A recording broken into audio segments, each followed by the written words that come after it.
මං කියන දේ අහන්න. කවුරුවත් ඔබව හතුරෙක් විදියට සලකන්නේ නැත්නම් ඒ කියන්නේ ඔබ එච්චර වැදගත් කෙනෙක් නෙවෙයි. කවුරුවත් ඔබව තර්ජනයක් විදියට අඳුනගෙන නැත්නම් ඒ කියන්නේ ඔබ ශක්තිමත් කෙනෙක් නෙවෙයි. කිසි කෙනෙක් අදටත් ඔබට පදයක් හදලා නැත්නම් ඒ කියන්නේ ඔබ එච්චර කැපිපේන චරිතයක් නෙවෙයි. කිසි කෙනෙක් ඔයාගෙන් අයුතු ප්‍රයෝජනයක් කරන්නේ නැත්නම් ඒ කියන්නේ සමාජයේ ඉස්සරහා ඔයා එච්චර ලොකු වටිනාකමක් තියෙන කෙනෙකුත් නෙවෙයි. ඔබව කවුරු හරි තනි කරලා ගිහින් තියෙනවා නම් ඒ කියන්නේ ඔබ ශක්තිමත් කෙනෙක්. කවුරු හරි ඔබව කොපි කරනවා නම් ඒ කියන්නේ සමාජෙම ඇහැ ගහගෙන ඉන්න පෞරුෂයක් තියෙන කෙනෙක්. කවුරු හරි ඔබව හෙලා දකිනවා නම් ඒ කියන්නේ මෙච්චර මිලියන් බිලියන් ගණන් ඉන්න සමාජයවා කැපිපේන කෙනෙක්. කවුරු හරි ඔයා ගාවට එලවාට අභියෝග කරන්න හදනවා නම් ඒ කියන්නේ දැනටත් ඔයා ඒ අයට වඩා විශිෂ්ට කෙනෙක්. දැන් මට කියන්න ඔයාගේ අඩුපාඩු ගැන කියන, ඔයාගේ වැඩ ගැන හොයන, ඔයා යනකන් ඉඳලා ඔයාට පිටිපස්සට දොස් කියන එකට ඔයාගේ හිතට දෙනවද? දැන් නම් නෑ, දැන් හැපි එකක් එන්නේ.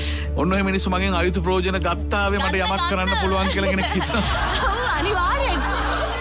දැන් තනිකම දුකක් කියලා හිතනවද මිනිස්සු ඔයාට ඉන්නේ වැඩි? දාලා ගියා කියලා අවුල් වෙන්න හේතුවක් නෑ. කවුරු හරි ආව කොපි මෙතන ඉඳන් පොඩ්ඩක් පොඩි මලපැනීමක් කරනවා. කවුරු හරි ඔබ කොපි කරනවා. ඒ කියන්නේ මුළු සමාජෙම ඉස්සරහා ඔයා අමුතු